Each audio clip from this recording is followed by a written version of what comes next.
হানি আর অনাকাঙ্ক্ষিত ক্ষয়ক্ষতি নিয়ে কি কেউ ভাবছেন? আমলে নিচ্ছেন কি জনভোগান্তি? India has undertaken ৭ মে রাত ও ৮ মে সকালে হারুপ ড্রোন পাকিস্তানের বিভিন্ন শহরে পাঠিয়ে আবারও স্পষ্ট আগ্রাসন চালিয়েছে ভারত। লাহোর, অ্যাটক, গুজরানওয়ালা, চকওয়াল, মিয়ানো, শোর আর করাচির কাছে ড্রোন ধ্বংস করেছে পাকিস্তানের সশস্ত্র বাহিনী। being in a high state of Pakistan সেনাবাহিনীর এই দাবি সঠিক হলে একাধিক যুদ্ধবিমান ভূপাতিত হওয়ার পরদিনই এই ড্রোন অভিযানে বড় ধরনের আর্থিক ক্ষতির মুখে পড়ল ভারত। ইসরায়েল নির্মিত 10টি হ্যারপ ড্রোনের সেট 10 কোটি মার্কিন ডলার। যদিও ভারতের দাবি এই ড্রোন হামলায় পাকিস্তানের লাহোর ও শিয়ালকোটে চীনের HQ-9 আকাশ প্রতিরক্ষা ব্যবস্থা ও মিসাইল ধ্বংস করা হয়েছে। আর পাকিস্তানের 15টি শহরে এই ড্রোন অভিযানের নাম দেয়া হয়েছে অপারেশন সিঁদুর ফেজ 2। ভারতের তরফ থেকে আরও জানানো হয়েছে, বুধবার রাত থেকে বৃহস্পতিবার সকাল পর্যন্ত পাকিস্তানের ছোড়া অন্তত 15টি মিসাইল ধ্বংস করেছে রাশিয়ার তৈরি S-400 আকাশ প্রতিরক্ষা ব্যবস্থা। আর এই সময়ের মধ্যে অন্যান্য দিনের তুলনায় চরম উত্তেজনাকর অবস্থায় ছিল জম্মু কাশ্মীর সীমান্তের নিয়ন্ত্রণ রেখা। টানা 14তম দিনের মতো হামলা হয়েছে ভারত নিয়ন্ত্রিত জম্মু কাশ্মীরের কুপওয়ারা, বারমুল্লা, উরি আর আখনুর এলাকায়।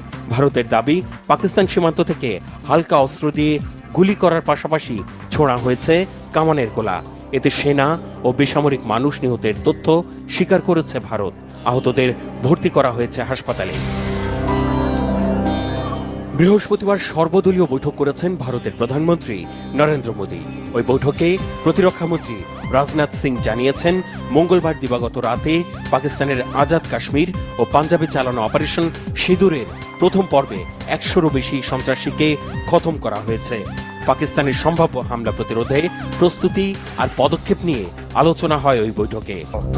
এদিন নয়াদিল্লি সফরে যাওয়া ইরানের পররাষ্ট্রমন্ত্রী সৈয়দ আব্বাস আরাকচির সাথে বৈঠক করেছেন ভারতের পররাষ্ট্রমন্ত্রী এস জয়শঙ্কর। ব্যাখ্যা দিয়েছেন অপারেশন সিঁদুরের যৌক্তিকতা নিয়ে। জয়শঙ্কর হুঁশিয়ার করে বলেছেন, ভারতে হামলার চেষ্টা চালালে কঠিন জবাব পাবে পাকিস্তান। পাকিস্তানের প্রতিশোধমূলক হামলা প্রতিরোধের প্রস্তুতি নিতে জম্মু, রাজকোট, সিমলা, ধর্মশালা, অমৃতসর, পাটিয়ালা সহ ভারতের 27টি বিমানবন্দর বন্ধ করে দেওয়ায় চরম ভোগান্তিতে পড়েছেন বিমান যাত্রীরা। বলা হয়েছে, ওইসব বিমানবন্দরে ফ্লাইটের ওঠানামা শনিবার সকাল পর্যন্ত বন্ধ থাকবে। রাজস্থান, পাঞ্জাব, গুজরাটে ব্যাপক সতর্কতা জারি করে বাতিল করা হয়েছে পুলিশের ছুটি। আর ছুটিতে থাকা পুলিশের সব সদস্যকে অবিলম্বে কর্মস্থলে যোগ দিতে বলা হয়েছে। Mehrab Hussain Khan, Banglavision news desk. ভারত পাকিস্তান সংঘাতে দেশ দুটি শুধু নয়, বাংলাদেশ সহ দক্ষিণ পূর্ব এশিয়ার অর্থনীতির ওপরও বিশাল প্রভাব ফেলবে আশঙ্কা রাজনৈতিক বিশ্লেষকদের। আকাশ ও সমুদ্র পথে পণ্য আমদানি রপ্তানি ব্যাহত হলে দেশে দ্রব্যমূল্য বাড়বে। এই মুহূর্তে বাংলাদেশের দিকে সামরিক ঝুঁকি না থাকলেও নিজেদের নিরাপত্তার স্বার্থে প্রস্তুতি রাখতে হবে বলে মনে করছেন বিশ্লেষকরা। রিপোর্ট সৈয়দ আব্দুল মুহিতের। কাশ্মীরের পেহেলগামে সন্ত্রাসী হামলার পর থেকেই পাল্টাপাল্টি পদক্ষেপ নিতে শুরু করেছে ভারত পাকিস্তান। এসব পদক্ষেপের জেরে দুদেশের উত্তেজনার পারদ এখন তুঙ্গে। সিন্ধু পানি চুক্তি স্থগিত, বাণিজ্য জাহাজ চলাচল বন্ধ, এসবই থেমে থাকেনি। শেষ পর্যন্ত সরাসরি হামলা পাল্টা হামলায় জড়িয়েছে দুই দেশ। এমন অবস্থায় দক্ষিণ এশিয়া সহ সারা বিশ্বেই এর ক্ষতিকর প্রভাব পড়বে এমন আশঙ্কা করছেন আন্তর্জাতিক ও নিরাপত্তা বিশ্লেষকরা। আন্তর্জাতিক বিশ্লেষক অধ্যাপক ডক্টর ইমতিয়াজ আহমেদ আশা করেন, বড় আকারে যুদ্ধে জড়াবে না পাক ভারত। পুরোপুরি যুদ্ধ শুরু হলে আকাশ ও সমুদ্র পথে বাণিজ্য ব্যাহত হবে। নিরাপত্তা বিশ্লেষক আবু রুস্তের মতে, ভারত পাকিস্তান যতটা ক্ষতিগ্রস্ত হবে তার চেয়েও বাংলাদেশ সহ প্রতিবেশী রাষ্ট্রগুলোর উপর প্রভাব পড়বে। বাংলাদেশে কিছু না কিছু পড়বে, আপনার অর্থনৈতিকভাবে পড়বে। এই যে আপনার যাতায়াত কিছু দিন সূক্ষ্মতা হবে, এটা শুধু আমাদের দেশের জন্য না, পশ্চিম এশিয়া, পূর্ব এশিয়ার যে দেশগুলো আছে, থাইল্যান্ড, মালয়েশিয়া, সিঙ্গাপুর, ইন্দোনেশিয়া, বা এই জায়গা দিয়ে যে এই আমাদের মালাক্কার যে বঙ্গোপসাগরে, ভারত মহাসাগরে যে চলাফেরা, এগুলো কিন্তু ইম্প্যাক্ট হবে। বাংলাদেশের অর্থনীতি মূলত এক্সপোর্ট আর ইম্পোর্টের উপরে নির্ভরশীল, তাই না? আমরা অনেক কিছু ইম্পোর্ট করি, সেটাকে প্রসেস করে আমরা এক্সপোর্ট করি। এখন সেই জায়গায় যদি সেটা যদি বিঘ্নিত হয় কোনো একটা ব্যাপারে, বড় যুদ্ধ হলে তো বিঘ্নিত হবেই। এই ছোটোর মধ্যেই বেশ কিছু এয়ারলাইনের অবস্থা এদিক সেদিক হয়েছে, তো এটার ইম্প্যাক্ট তো পড়বেই, কস্ট বেড়ে যাবে। তাদের মতে, পাক ভারত যুদ্ধে উস্কানি বক্তব্য না দেয়া, একই সাথে ভারতের দিককার যে কোনো উস্কানির জবাবে সেনাবাহিনীর প্রস্তুতি থাকাটা জরুরি বলেও মনে করেন তারা। আমাদেরকে সতর্ক থাকতে হবে যে আমরা যেন কোনো ফাঁদে পা না দিই, আর হচ্ছে আমরা যেন কোনো উগ্র চিন্তা ভাবনা না করি আমাদের দেশ থেকে। যেমন ধরেন কিছু কিছু ক্ষেত্রে থেকে বলা হয় যে আমরা ওদের উত্তর পূর্ব ভারত দখল করব, আমরা ওদের চিকেন নেক দখল করব। আমাদের এই ধরনের খেলো কথাবার্তাগুলো মনে হয় বলাটা ঠিক না। বাংলাদেশ আমি মনে করি না যে কোনো দেশের পক্ষে কথা বলবে, কারণ এটা আমাদের বিষয়ও না, এটা তাদের। ভারত আর পাকিস্তান যেমন দুটোই বড় প্যাশনেট ব্যাপার। এখানে একটা সাবধানতা থাকা দরকার, কারণ আমাদের সময় আমরা দেখেছি অনেক সময় আমাদের পলিসি মেকার্সের অনেকজন আছে যারা অনেক কিছু বলে ফেলেন বা ফেসবুকে স্ট্যাটাস দিয়ে দেন, তাহলে কিন্তু একটা ক্ষতি হওয়ারই সম্ভাবনা বেশি। সংকট ঠেকাতে প্রভাবশালী দেশগুলো ভূমিকা রাখতে পারে বলে মত রাজনৈতিক বিশ্লেষকদের। সৈয়দ আব্দুল মুহিত, বাংলা ভিশন, ঢাকা।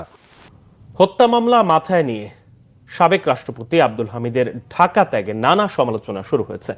দেশ ত্যাগে নিষেধাজ্ঞা না থাকায় চিকিৎসার জন্য তাকে যেতে দেওয়া হয়েছে বলে জানিয়েছে ইমিগ্রেশন কর্তৃপক্ষ। এই ঘটনায় এক এসপিকে প্রত্যাহার ও 2 পুলিশ কর্মকর্তাকে সাসপেন্ড করা হয়েছে।